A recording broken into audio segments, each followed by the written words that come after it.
श्री श्री ठाकुर परम आराध्या जगज्जननी श्री श्री बड़मा परम पूज्यपाद श्री श्री बड़दा परम पूज्यपाद श्री श्री आचार्य देव समस्तंकर रातुल चरण रे मोर अनंत कोटि प्रणाम। समस्त गुरु परिवार वर्गंकर श्री चरण रे मोर कोटि कोटि प्रणाम। आज आवासी सत्संग रे योगदान करिथिबा समस्त ऋतिक अधर्य जाजक कर्मी वृंद गुरु भाई माँ माने छोट छोट पिला माने सुधी सज्जन वृंद समस्त मोर रा प्रीति जय गुरु तथा यथा स्थान मोर प्रणाम।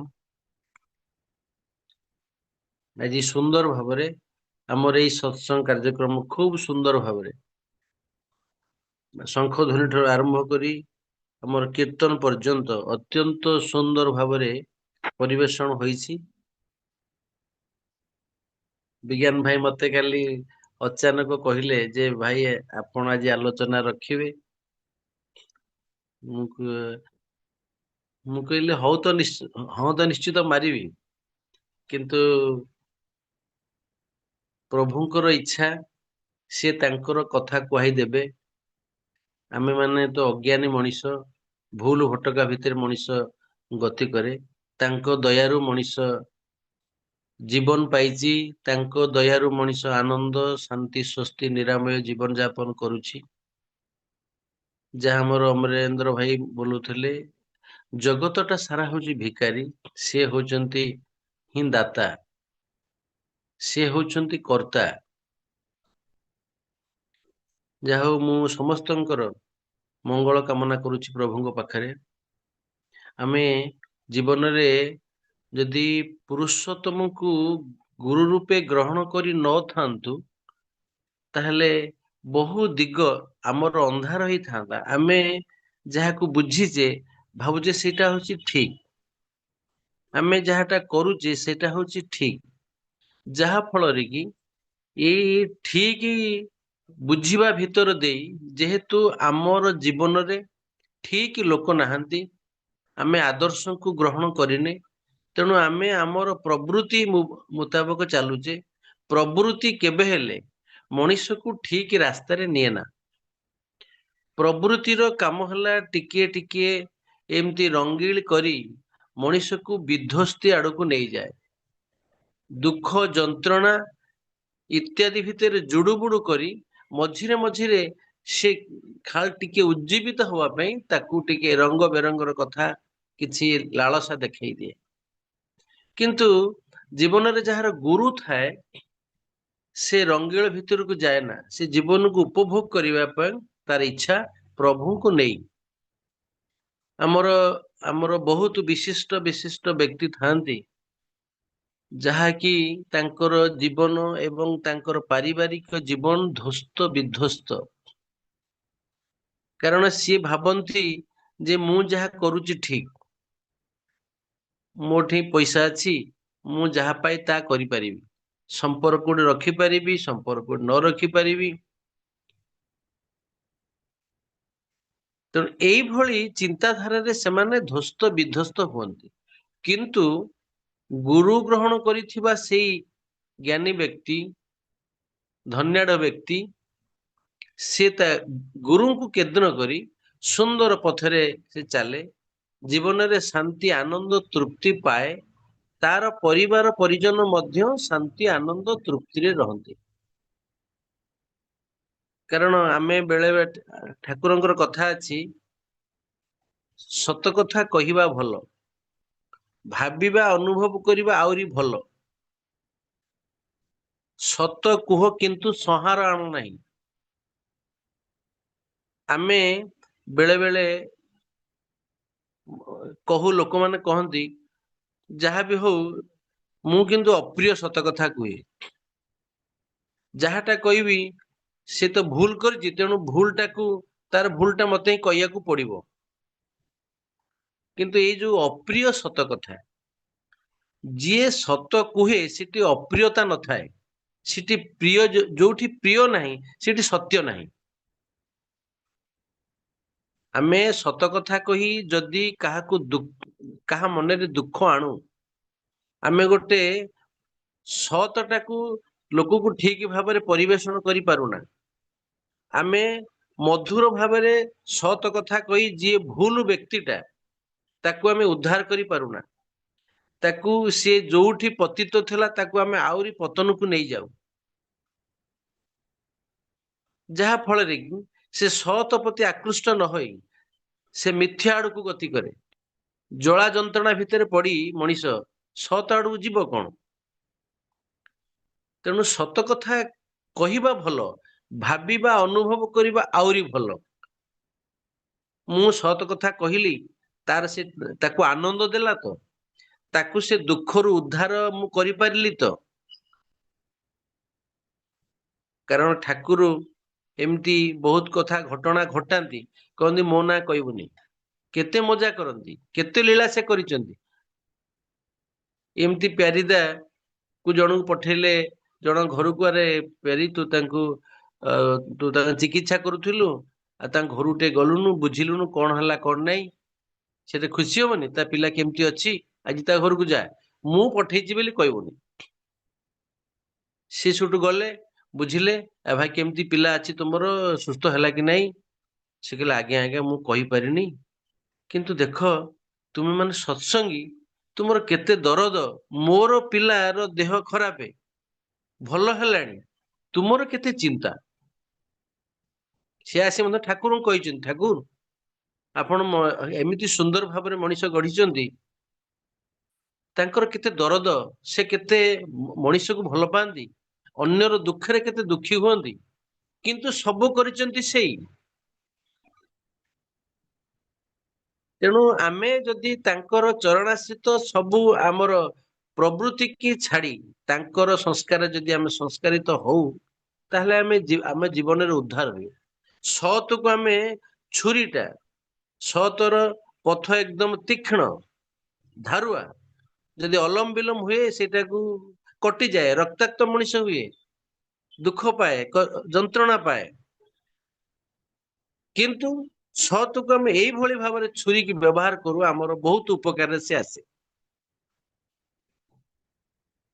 ତେଣୁ ଠାକୁରଙ୍କର ଏଇ ସତ କଥା, ସତ କୁହ କିନ୍ତୁ ସଂହାର ଆଣ ନାହିଁ, ଏଇ ପରିପ୍ରେକ୍ଷୀରେ ପୁରାଣର ବର୍ଣ୍ଣିତ ଗୋଟେ ଘଟଣା। କାରଣ ବହୁତ ସାଧୁସନ୍ଥ ଅଛନ୍ତି, ସତ କଥା କୁହନ୍ତି କିନ୍ତୁ ଅନ୍ୟକୁ ଦୁଃଖରେ କଷ୍ଟରେ ପକାନ୍ତି। ଆଉ ଯୋଉ ଦୁଃଖ କଷ୍ଟରେ ତାଙ୍କ ଦ୍ଵାରା ଏଇଭଳି ଭୁଲ ହେଇଯାଏ, ସେମାନେ ଜାଣନ୍ତି ଏଇଟା ଠିକ କିନ୍ତୁ ସେଇଟା ଭୁଲ ହେଇଯାଏ, ସେଇ ଭୁଲର ପରିଣାମ ମଧ୍ୟ ସେଇ ସାଧୁସନ୍ଥ ଜ୍ଞାନୀ ଲୋକକୁ ମଧ୍ୟ ଭୋଗିବାକୁ ପଡେ। ଏଇ ପରିପ୍ରେକ୍ଷୀରେ ପୁରାଣର ବର୍ଣ୍ଣିତ ଗୋଟେ ଘଟଣା, ଥରେ ଜଣେ ସାଧୁ ଏମିତି ପୁରୀ ଯିବାକୁ ମନସ୍ଥ କଲେ। ପୁରୀ ସେ ଯିବେ, ଚାଲି ଚାଲି ଯିବେ, ଏବଂ ଯେତେ ଦିନ ବରଞ୍ଚ ଯାଉ ସେ ଚାଲି ଚାଲି ଯିବେ। କିଛି ଖାଦ୍ୟ, ତାଙ୍କର ଶୁଷ୍କ ଖାଦ୍ୟ ତାଙ୍କୁ ରଖିଲେ, ଚାଲିଲେ। ତାଙ୍କର ଇଚ୍ଛା ଯୋଉଠି ସନ୍ଧ୍ୟା ହବ, ଯୋଉ ଗାଁରେ, ମୁଁ ସେଇ ଗାଁରେ ଯାହା ଘରେ ତ ରହିବିନି, ତାଙ୍କର ପିଣ୍ଡାରେ ଟିକେ ଆଶ୍ରୟ ନେବି, ତାଙ୍କର ଆତିଥ୍ୟ ମଧ୍ୟ କିଛି ଗ୍ରହଣ କରିବି ନାହିଁ। ଏଇଭଳି ଭାବରେ ମନ ଚିନ୍ତା କରି ପ୍ରଭୁ ଜଗନ୍ନାଥଙ୍କୁ ପ୍ରାର୍ଥନା କରି ସେ ପୁରୀ ଧାମକୁ ଚାଲିଲେ। ବହୁତ ଦିନ ବିତିଗଲା, ଶେଷ ଦିନ ଆଜି ସେ ଯାଉଛନ୍ତି, ରାତିଟା ସରିଲେ ସେ ତା ପରଦିନ ଯାଇ ପ୍ରଭୁଙ୍କୁ ଦର୍ଶନ କରିବେ। ଏଇ ଆମର ନେତ ଠାକୁରଙ୍କର ବାନା, ପୁରୀର ଜଗନ୍ନାଥ ଦେଉଳ ମଧ୍ୟ ସେ ଦେଖିଲେଣି। ମନ ତାଙ୍କର ବହୁତ ଉଚ୍ଚାଟ ଯେ ଜୀବନରେ ପ୍ରଭୁଙ୍କୁ ଦର୍ଶନ କରିବି ଏବଂ ଶାନ୍ତି ଆନନ୍ଦ ତୃପ୍ତି ପାଇବି। ଭକ୍ତ ଯେଉଭଳି ଭାବରେ ତାର ଦିବ୍ୟ ଆନନ୍ଦ ଲାଭ କରିବ, ସେ ସେଇ ଚିନ୍ତାରେ ଅଛନ୍ତି। ଏବଂ ସେ ଗଲେ, ସନ୍ଧ୍ୟା ହେଇଗଲା ଯୋଉଠି, ତାଙ୍କରି ଘରେ ଆଶ୍ରୟ ନେଲେ। ସେ ଘରରେ ବ୍ୟକ୍ତିଙ୍କୁ କହିଲେ, ଭାଇ ମୁଁ ତୁମର ପିଣ୍ଡାରେ ଟିକେ ଆଶ୍ରୟ ନଉଛି, ଶୋଇବି ଟିକେ, ଏବଂ ଯେତେବେଳେ ସକାଳ ହେଇଯିବ ମୁଁ ପୁଣି ଚାଲିଯିବି। ମୋର ତୁମର କିଛି ଆତିଥ୍ୟ ଦରକାର ନାହିଁ, ତୁମର କୌଣସି ଖାଦ୍ୟ ମୋର କିଛି ଆବଶ୍ୟକ ନାହିଁ। ସେ ଶୋଇଲେ, ସନ୍ଧ୍ୟା ହେଇଗଲା, ରାତି ବଢିଲା। ତାଙ୍କର ସେଇ ମାଟି ଯେତେବେଳେ ରାତିଟା ବଢି ଚାଲିଲା, ରାତି ଅଧେରେ ଆସି ତାଙ୍କୁ ଡାକିଲେ, କହିଲେ ଦେଖ ହେ ଅତିଥି, ତମେ ଘରକୁ ଆସ, ଘରେ ଆମର କେହି ନାହାନ୍ତି, ମୋର ସ୍ୱାମୀ ଆଉ ମୁଁ, ତମେ ଘରକୁ ଆସ, ଘରେ ରୁହ। ସେ କହିଲେ ମା ନା, ମୁଁ ପ୍ରଭୁଙ୍କୁ ଏଇ ଚିନ୍ତା କରି ଆସିଛି, ମୁଁ କାହା ଘରେ ରହିବି ନାହିଁ। ତାପରେ କିଛି ସମୟ ପରେ ସେ ମାଟି ଆସିଲେ, ପୁଣି ଡାକିଲେ, ଇଏ ଆଉ ଗଲେନି। ତାଙ୍କର ଯୋଉ କାମନା ମନରେ ଥିଲା ସେ ଆସି ତାଙ୍କୁ ପ୍ରକାଶ କଲେ, କହିଲେ ଦେଖ ମୁଁ ତୁମଠୁ ଏଇ କାମ ଚାହୁଁଛି, ତୁମେ ଆସ, ମୋ ଘରେ ଆତିଥ୍ୟ ନିଅ, ମୋ ଘରେ ସ୍ୱାମୀ ଏକା ଅଛନ୍ତି, ତମେ ଆସ। ଇଏ କିନ୍ତୁ ଆହୁରି ବିଚଳିତ ହେଇଗଲେ, ମା ମୁଁ ପ୍ରଭୁଙ୍କ କତିକି ଯାଉଛି, ତୁମେ ମତେ କାହିଁ ଏତେ ହଇରାଣରେ ପକଉଛ। ସେ ଯାହା ଯାହା କହି ସମାଧାନ କରିବା କଥା, କିନ୍ତୁ ମା ବୁଝିଲେନି। କହିଲେ ଦେଖ ତୁମେ ଯଦି ମୋର କଥାରେ ସମ୍ମତି ନହବ, ତାହେଲେ ମୁଁ ଲୋକମାନଙ୍କୁ ଡାକିବି ଏବଂ ତୁମକୁ ମଧ୍ୟ ଏଇଠି ଦଣ୍ଡ ଦିଆଯିବ। ତୁମେ କିନ୍ତୁ ଆସ, ଯଦି କହିବ ମୁଁ ମୋ ସ୍ୱାମୀକି ମାରିଦେବି। ଏମିତି କଥା କହି ଯେତେବେଳେ ଆସ୍ତେ ଆସ୍ତେ ରାତି ଗଡି ଗଡି ଯାଉଛି, ପାହାନ୍ତା ପ୍ରହର ହେଲାଣି, ସିଏ ତାଙ୍କର ସ୍ୱାମୀଙ୍କି ମାରି ଦେଇ ତାଙ୍କର ମୁଣ୍ଡ ଆଣି ତା ପାଖରେ ରହିଲା। ଦେଖ ମୋ ସ୍ୱାମୀ ଏଇଠି ରହିଲେ, ତୁମେ ଆସ, ଯଦି ନ ଆସେ ମୁଁ ଚିତ୍କାର କରିବି। ଏହା କହି ସେ ଚିତ୍କାର କଲେ ମଧ୍ୟ ମାଟି। ଲୋକ ପାହାନ୍ତା ଲୋକ ଯିଏ ଉଠିଥିଲେ ଆଉ ଯିଏ ନ ଉଠିଥିଲେ, ତାଙ୍କ ଚିତ୍କାର ସମୟ ଶୁଣି ସମସ୍ତେ ପଳେଇ ଆସିଲେ। ଦେଖିଲେ ମାଟି ରକ୍ତାକ୍ତ ହେଇଛି, ତା ସ୍ୱାମୀଙ୍କର ମୁଣ୍ଡ ସେଇଠି ଅଛି। କଣ ବୁଝୁ ବୁଝୁ କହିଲେ ଦେଖ ଏଇ ଯୋଉ ଲୋକଟି ଆସିଛି, ସେ ମୋ ଠାରୁ କାମନା ବାସନା କୁ ଇଚ୍ଛା କଲେ, ମୁଁ ରାଜି ନ ହବାରୁ ଦେଖନ୍ତୁ ମୋର ସ୍ୱାମୀକି ମାରିଦେଲେ, ଏଇ ରକ୍ତାକ୍ତ ହେଇ ପଡିଛନ୍ତି। ଲୋକ ବି ଦେଖିଲେ ସ୍ୱାମୀ ମରିଛି, ରକ୍ତାକ୍ତ ହେଇଛି, ତା ଦେହ ସାରା ରକ୍ତ ଜୁଡୁବୁଡୁ ହେଇଛି। ସମସ୍ତେ ୟାଙ୍କର ଇଏ ଯେ ହତ୍ୟାକାରୀ, ଆଙ୍କର ଏଇ ଯୋଉ ଖରାପ ଗୁଣ ଅଛି, ଏହାର ଦଣ୍ଡକୁ ସମସ୍ତେ ସେଇଠି ଚିନ୍ତା କଲେ। ଯୋଉ ହାତ ଦେଇ ସେ ଏ କାମ କରିଛନ୍ତି, ସେ ହାତକୁ ହାଣିଦବା। ତାଙ୍କର ଗାଁର ମୁଖିଆ ମଧ୍ୟ ସେଠି ଉପସ୍ଥିତ ରହି ଆଉ 2 ଜଣ ଆସିଲେ, ତାଙ୍କ ହାତକୁ ହାଣିଦେଲେ, ତାଙ୍କର 2ଟା ହାତକୁ ହାଣିଦେଲେ। ହାତ ସେଇଠି ପଡିଛି, ଜୁଡୁବୁଡୁ ରକ୍ତ, ଅତ୍ୟନ୍ତ ଚିତ୍କାର କରୁଛନ୍ତି। ଇଏ ଯେତେ କହିଲେ ବି କୌଣସି ଲୋକ ତାଙ୍କର କଥା ଶୁଣୁନାହାନ୍ତି। ତାପରେ ପ୍ରଭୁଙ୍କୁ ପ୍ରାର୍ଥନା କଲେ, କଣ ଏଇଭଳି ଆପଣଙ୍କର ବିଧାନ? ଏତେ ବାଟରୁ ଆସିଲି, ଶେଷ ବେଳେ ମୋର ଏଇ ଯନ୍ତ୍ରଣା। ମୁଁ ତ କିଛି ଭୁଲ କରିନି, ପାପ କରିନି, କିନ୍ତୁ ଭୁଲ ନ କରିଥିବା ଲୋକର ଏଇଭଳି ଦଶା କେମିତି ଆପଣଙ୍କର ବିଧାନ ଭିତରେ? ଏଇଭଳି ତାର ଅତ୍ୟନ୍ତ କଷ୍ଟ, ଦୁଃଖ, ଯନ୍ତ୍ରଣା ଏବଂ କାନ୍ଦିକିରି ସେ ଫେରିଲେ। ଆଉ ଯିବି କଣ ତୁମ କତିକି? ସେ ଫେରୁଛନ୍ତି, ଫେରିବା ବାଟରେ କିଛି ବାଟ ଆସିଲା ପରେ ଜଣେ ବୃଦ୍ଧ ଦେଖାହେଲେ। ବୃଦ୍ଧ କହିଲେ ଇଏ ତୁମର ଏଇ ଅବସ୍ଥା, ତୁମର କଣ ହେଇଛି? ତୁମକୁ କାହିଁକି ଏମିତି ଲୋକମାନେ କଲେ? ସେ କହିଲେ ମୋର କିଛି ଦୋଷ ନାହିଁ। ଏଇଭଳି ଘଟଣା ତାଙ୍କୁ ସେ କହିଲେ। ଏ ଜନ୍ମରେ ମୁଁ କିଛି କରିନି, ଆର ଜନ୍ମରେ ମୁଁ କଣ କରିଛି ମୁଁ ତ ଜାଣିନି, କିନ୍ତୁ ଏ ଜନ୍ମରେ ମୁଁ ତ କିଛି କରିନି। ତାପରେ ସେ ବ୍ୟକ୍ତି କହିଲେ ଦେଖ ଈଶ୍ୱରଙ୍କ ବିଧାନରେ ଏମିତି ଦଣ୍ଡିତ ହବାର କଷ୍ଟ ତୁମେ ତୁମର କର୍ମ ଫଳ ଅନୁଯାୟୀ ସେ ବିଧାନ ଦେଇଛନ୍ତି, ଆମେ ସେଇ ଅନୁଯାୟୀ ଉପଭୋଗ କରୁ। କିନ୍ତୁ ତୁମେ ଯେ କହୁଛ କିଛି କରିନ, ଜଗନ୍ନାଥ ତୁମକୁ ଦଣ୍ଡ ଦେଲେ, ସେଟା ଭୁଲ। କିନ୍ତୁ ତାଙ୍କର ଯୋଉ ଯନ୍ତ୍ରଣା ଦେଖି ସେ କହିଲେ ଠିକ ଅଛି, ମୁଁ ତମ ହାତକୁ ଯୋଡି ଦଉଛି। ସେ ତାଙ୍କର ହାତକୁ ଯୋଡିଦେଲେ, ସୁସ୍ଥ କରିଦେଲେ, ସେ ସୁସ୍ଥ ହେଇଗଲେ। ଏବଂ ପ୍ରଭୁ ସେ ଅନୁଭବ କଲେ ଇଏ ହଉଛନ୍ତି ଜଗନ୍ନାଥ, ନହେଲେ ମୋ ହାତ କଟି ଯାଇଥିବା 2ଟା ହାତ ତ ନାହିଁ, ସେ ଲଗେଇଲେ କେମିତି? କହିଲେ ପ୍ରଭୁ ମତେ ଦର୍ଶନ ଦିଅ। ସେ ତାଙ୍କୁ ଦର୍ଶନ ଦେଲେ। କହିଲେ ପ୍ରଭୁ ଏଇ ଯୋଉ ଘଟଣା ଘଟିଲା, ଏହାର ପ୍ରଚ୍ଛଦ ପଟରେ କଣ ଅଛି ଯେ ମୁଁ ଏତେ ଦଣ୍ଡ ପାଇଲି? ସେ ନିଜେ ସେଇ ବ୍ରାହ୍ମଣ ଦେବତା, ଯିଏ ଜଗନ୍ନାଥ ବ୍ରାହ୍ମଣ ବେଶରେ ଆସିଛନ୍ତି, ସେ କହିଲେ ଦେଖ ତୁମେ ଆର ଜନ୍ମରେ ଜଣେ ସାଧୁ ଥିଲ। ତମେ ଗୋଟେ ଗଛ ମୂଳେ ବସିକିରି ତପସ୍ୟା କରୁଥିଲ, ସାଧନା ବସି କରୁଥିଲ, ଧ୍ୟାନ କରିଛ। ସେଇଠିକି କଣ ହେଲା, ଜଣେ କଂସେଇ ଗୋଟେ ଡଉଲ ଗାଇକି ଆଣିକିରି ଆସିଲା। ସେ ଆସି ସେଇଠି ବାନ୍ଧିଦେଲା। ସେ ତାର ତୃଷ୍ଣା ନିବାରଣ ପାଇଁ କିଛି ଗଲା ଫଳମୂଳ ଆଣିବା ପାଇଁ। ତାରି ଭିତରେ ଗାଈ ଜାଣିଲା ଇଏ କଂସେଇ ମତେ ନଉଛି ହାଣିଦବ ଏବଂ ମୋର ମାଂସକୁ ସେ ଭକ୍ଷଣ କରିବ। ସେ ବାସ୍ତବିକ ସେମାନେ ଜାଣିପାରନ୍ତି। ମୁଁ କହୁଛି ଆମର ଗାଁର ଘଟଣା, ଗୋଟେ ବାଛୁରୀଟାକୁ ଗୋଟେ ପିଲା ତାକୁ ସେ ଗୋଟେ ଆମର ମୁସଲମାନ ଭାଇକି ଦେଲା। ସେ ଯେତେବେଳେ ଦେଇଛି ଖୋଲିଛି, ସେ କୁଆଡେ ଚାଲିଗଲା, ଆଉ ତାକୁ ପାଇଲେନି। ସେ କିନ୍ତୁ କୁଆଡେ ଯାଏ ନା, କିନ୍ତୁ ସିଏ ଦେଖି ଏଇ ଯୋଉ ଲୋକ ରୁଣ୍ଡ ହେଇଛନ୍ତି, ସେ ଆସିଲା ବାରମ୍ବାର ତାକୁ ଦେଖିଲା, ତା ପାଇଁ ହାତ ମାରିଲା। ଏଇଆକୁ ହାବଭାବରୁ ସେ କଣ ଜାଣିଲା, କୁଆଡେ ପଳେଇଲା। ଇଏ ତାକୁ ତ ନିଶ୍ଚୟ ବିକିବ, ଖୋଜି ଖୋଜି ବୁଲୁଥାଏ। ସେ ଆସେ, ମୁଁ ବି ଥାଏ। ମୁଁ କହିଲି ଦେଖ, ସେ ଜାଣିଲା ଯେ ତୁମେ ତାକୁ ହାଣିଦବ, ତୁମେ ତାକୁ ମାରିଦବ ବୋଲି ସେ ପଳେଇଲା। ସେ କହିଲେ ନାଇଁ ନାଇଁ ନାଇଁ, ମୁଁ ସେମିତି କାହିଁ କରିବି, ମୁଁ ତାକୁ ନେଇକିରି ଆମର ସେଆଡ ମେଦିନାପୁରରେ ଅଛନ୍ତି, ହଳ ହବ, ସେମାନେ ହଳ, ମୁଁ ତ ବାଛୁରୀ। ତେଣୁ ତେଣୁ ସେ ଗାଈ ମଧ୍ୟ ଅନୁଭବ କଲା ଯେ ଇଏ ମତେ ନେଇକିରି ଯାଉଛି। କାରଣ ଆମେ ତାଙ୍କର, ଆମେ ଭାବୁ ସେ କିଛି ଜାଣୁନାହାନ୍ତି, କିନ୍ତୁ ତାଙ୍କର ମଧ୍ୟ ଈଶ୍ୱର ତାଙ୍କ ପାଖରେ ଦେଇଛନ୍ତି ବୋଧ, ବିବେକ, ବୋଧ ଦେଇଛନ୍ତି ଯେ ଅନ୍ୟର ଭାବକୁ ସେ ବୁଝିପାରିବେ। ଯାହା ହଉ, 40 ଯାହା ହଉ, ତାପରେ ସେଇ ବ୍ରାହ୍ମଣ ଦେବତା କହୁଛନ୍ତି, ଯେତେବେଳେ ସେ କଂସେଇ ଆସିଲା, ତା ଗାଈକି ଖୋଜିଲା, ତୁମକୁ ପଚାରିଲା, ଆଜ୍ଞା ସାଧୁ ଦେବତା, ଏଇଠି ମୁଁ ଗାଈଟା ବାନ୍ଧିଥିଲି, ଗାଈଟା କୁଆଡେ ଗଲା?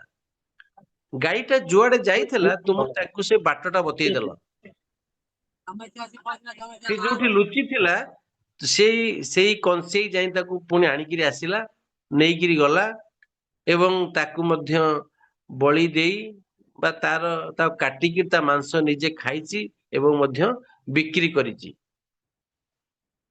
ସେଇ ଯୋଉ ତୁମେ ସତ କହିଲ, କିନ୍ତୁ ଏଇ ସତ କଥା ଯେ ତାର ମୃତ୍ୟୁର କାରଣ ହେଲା, ତୁମେ ତାକୁ ବଞ୍ଚେଇ ପାରିଲନି। ତୁମେ ତାର ଏଇ ସତରେ ତୁମର ସତ କଥା, କିନ୍ତୁ ତାର କାଳ ହେଲା, ତୁମେ ତ ସେଠି ସଂହାର କଲ। ତାର ଯୋଉ ଅଭିଶାପ, ତାର ଯୋଉ କଷ୍ଟ, ସେ କଷ୍ଟଟା ଏ ଜନ୍ମରେ ସେଇ ଗାଈ ହଉଛି ଏଇ ସ୍ତ୍ରୀ ଲୋକ, କଂସେଇ ହଉଛି ତାର ସ୍ୱାମୀ, ତୁମେ ସେଇ ସାଧୁ। ଏଇ ଯୋଉ ତୁମ ଲାଗି ଯିଏ ମୃତ୍ୟୁବରଣ କରିଥିଲା, ସିଏ ତୁମକୁ ଆଜି ଦଣ୍ଡିତ କରୁଛି। ବିଧାନର ଏଇ ହଉଛି ମାନେ ବିଧାତାଙ୍କର ଏଇ ହଉଛି ବିଧାନ। ସେଥିଲାଗି କୁହାଯାଇଛି ସାଧୁ ସାବଧାନ। ସାଧୁ ଯାହା କହେ, ଯେମିତି ସମସ୍ତଙ୍କର ମଙ୍ଗଳ ହବ, ପରିବେଶର ସମସ୍ତ ବୃକ୍ଷ ଲତା କୀଟ ପତଙ୍ଗ ପଶୁ ପକ୍ଷୀ ସମସ୍ତଙ୍କର ମଙ୍ଗଳ ନିମିତ୍ତ ସେ ଯେମିତି ସଚେଷ୍ଟ ରୁହେ। ଏଥିଲାଗି ସାଧୁକୁ ସାବଧାନ କରାଯାଇଛି। ସାବଧାନ ମାନେ ତୁ ଏମିତି ସାବଧାନରେ ଚଳି ନିଜେ ସୁରକ୍ଷିତ ରହିବୁ। ତା କାରଣ କଥା ଅଛି ଶାସ୍ତ୍ରରେ, ସାଧୁ ହଉଛି ମଳୟ ପବନ। ମଳୟ ପବନ ଯେମିତି ଲିମ୍ବକୁ ମଧ୍ୟ ଚନ୍ଦନରେ ରୂପାନ୍ତରିତ କରିଦିଏ, ସାଧୁର ଏଇ ଦିବ୍ୟ ଚଳନୀ ଯୋଗୁ ସେ ପରିବେଶକୁ ସୁନ୍ଦର ମଧୁମୟ କରିଦିଏ। ତା ଦ୍ଵାରା ସମସ୍ତେ ଈଶ୍ୱରଙ୍କୁ ଅନୁଭବ କରନ୍ତି। ସମସ୍ତେ ସେ ଦିବ୍ୟ ଆନନ୍ଦ, ତା ଯୋଗୁ ସାଧୁ କେତେ ଦାୟିତ୍ୱ ଆଣିକି ଦୁନିଆକୁ ଆସିଛି। ତେଣୁ ଆମେ ମାନେ ଜଣଙ୍କର ଉପକାର କରିବା ପାଇଁ ଯାଇ ଜଣଙ୍କର ଅପକାର କରିଦଉ।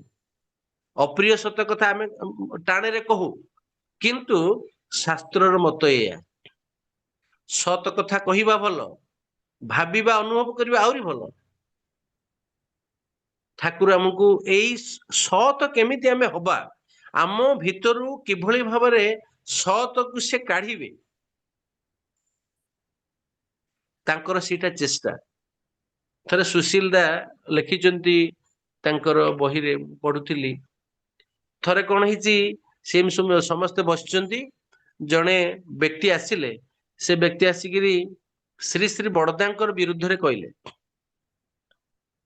ଠାକୁର ଆପଣଙ୍କର ବଡଖୋକା ମୋ ସାଇକେଲଟା ଚୋରି କରି ନେଇଛି।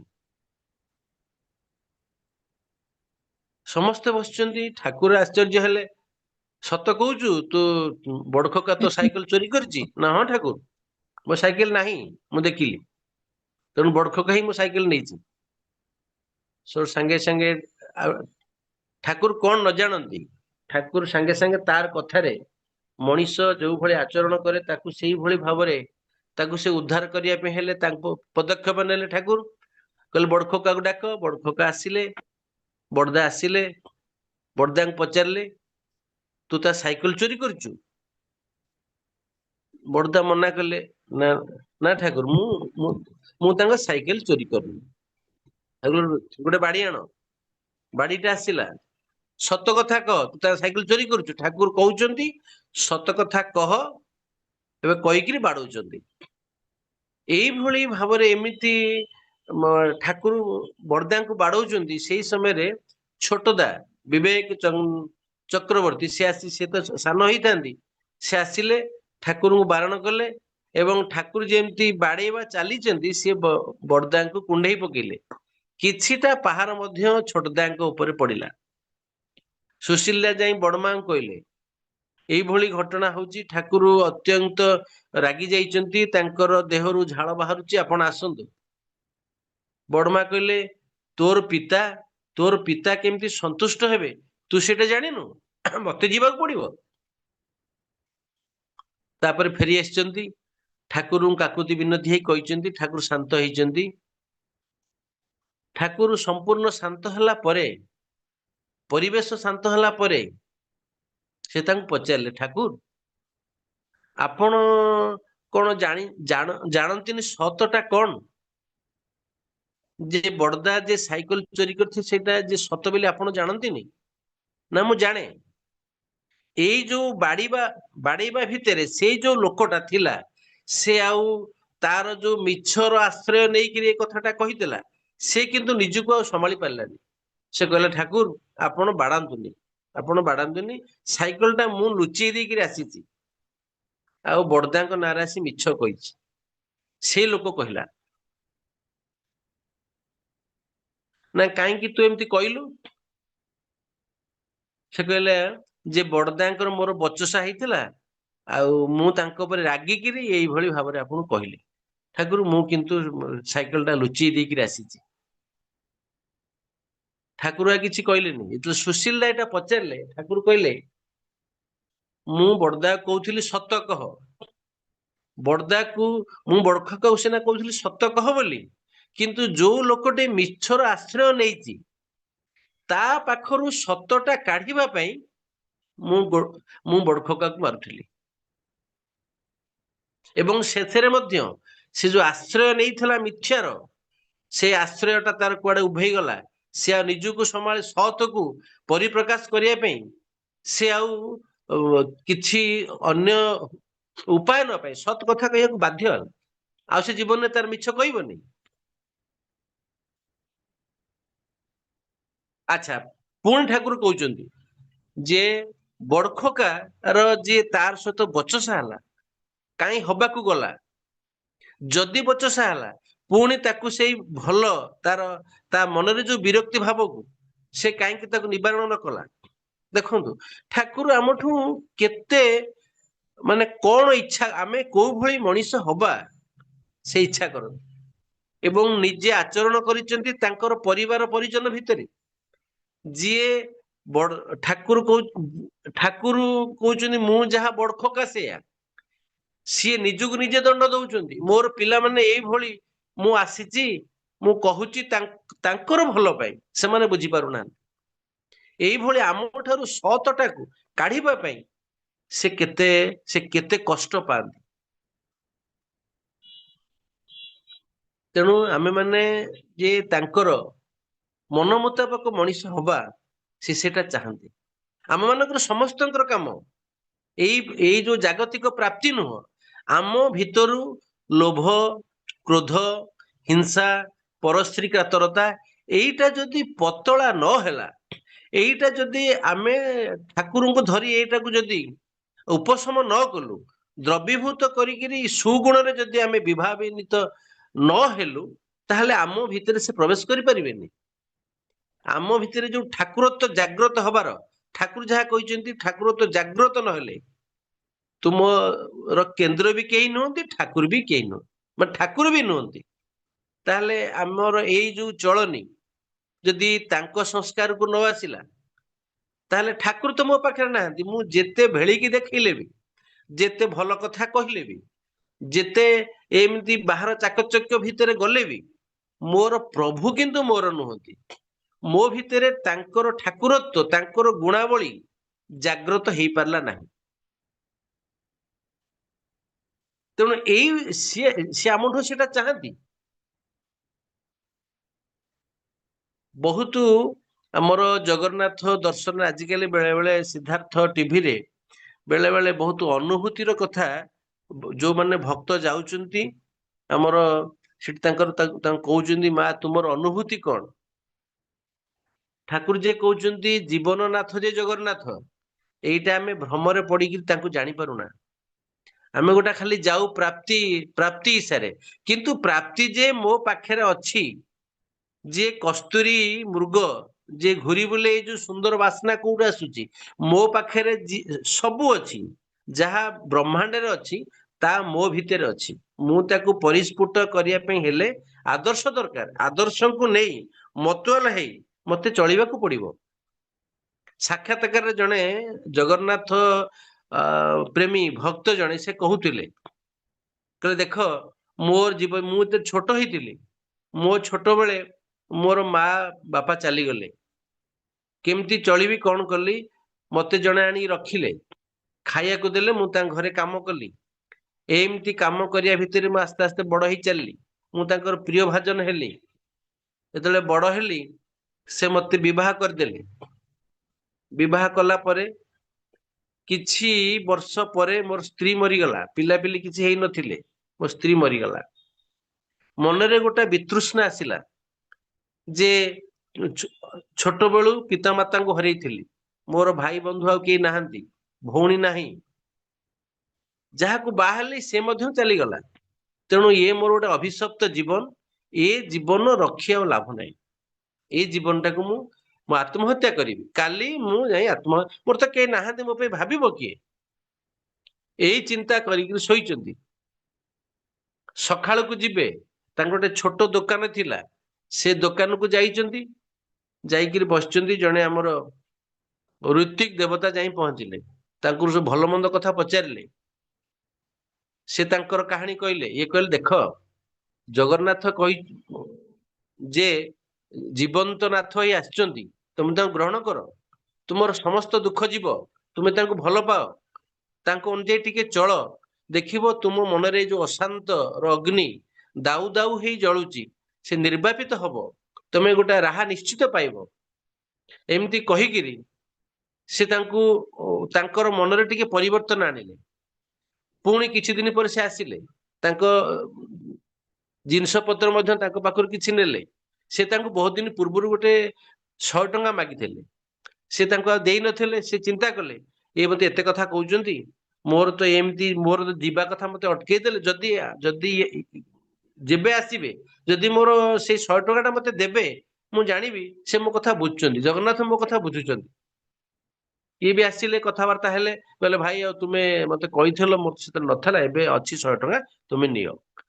ଆଙ୍କର କଥା ଭାବିବାକୁ, ଏଇ ଜିନିଷଟା ମିଳିବାକୁ ସିଏ ଗୋଟେ ଦ୍ୱନ୍ଦ୍ୱରେ ପଡିଗଲେ। ଇଏ ପୁଣି ସତ୍ସଙ୍ଗ ଲୋକ, ଠାକୁରଙ୍କ ଲୋକ, ଠାକୁରଙ୍କ କଥା, ଜୀବନୀୟ କଥା କହୁଛନ୍ତି।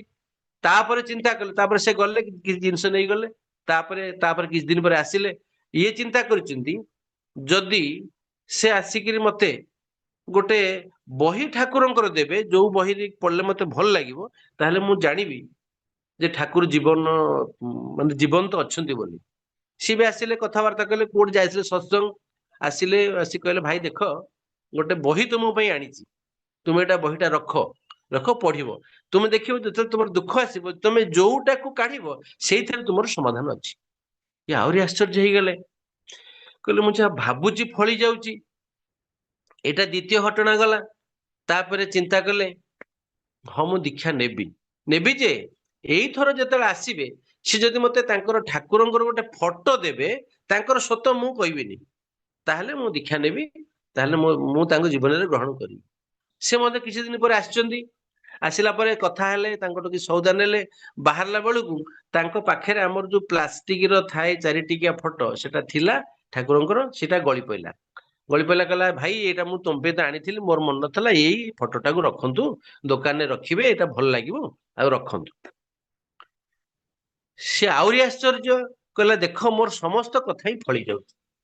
ଯଦି ବାସ୍ତବିକ ଜଗନ୍ନାଥ ଇଏ ହଉଛନ୍ତି ଜୀବନନାଥ, ମୋର ପ୍ରତ୍ୟେକ କଥାକୁ ଇଏ କେମିତି ଜାଣୁଛନ୍ତି ଏବଂ ସେଟା ପୂରଣ କେମିତି ହଉଛି।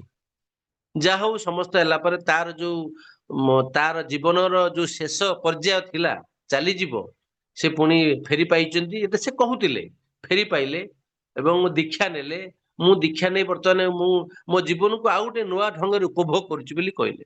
ଆମ ମାନଙ୍କ ପାଖରେ ସେ ଅଛନ୍ତି, ସେଇ ଜୀବନନାଥ ହେଇକିରି ଅଛନ୍ତି। ଆମେ ଆମର ଏଇ ଯୋଉ କଳୁଷ କାଳିମା ପ୍ରବୃତ୍ତି ମାଫିକି ଚଳନି ଯଦି ଆମେ ଛାଡୁ, ଲାଘବ ପତଳା କରୁ, ତାହେଲେ ସେ ମୋ ମନ ରାଜ୍ୟରେ, ମୋର ହୃଦୟ ରାଜ୍ୟରେ ବସି ମତେ ପରିଚାଳିତ କରିବେ ଏବଂ ମୋର ଯୋଉ କୁଚଳନି ଗୁଡା ଆସ୍ତେ ଆସ୍ତେ ନିର୍ବାପିତ ହେଇ ତାଙ୍କ ସେ ମଧ୍ୟ ମୋ ଠାରେ ତାଙ୍କର ଠାକୁରତ୍ୱ ଜାଗ୍ରତ ହେଇ ଉଠିବ। ସିଏ ମତେ ଭଲ ପାଇବେ, ପରିବେଶ ମତେ ଭଲ ପାଇବ, ମୁଁ ମଧ୍ୟ ଶାନ୍ତି ସ୍ୱସ୍ତି ଆନନ୍ଦରେ ରହିବି। ଏତିକି କହି ସମସ୍ତଙ୍କର ମଙ୍ଗଳ କାମନା କରୁଛି। ଜୟ ଗୁରୁ ବିଜ୍ଞାନ ଭାଇ, ଜୟ ଗୁରୁ।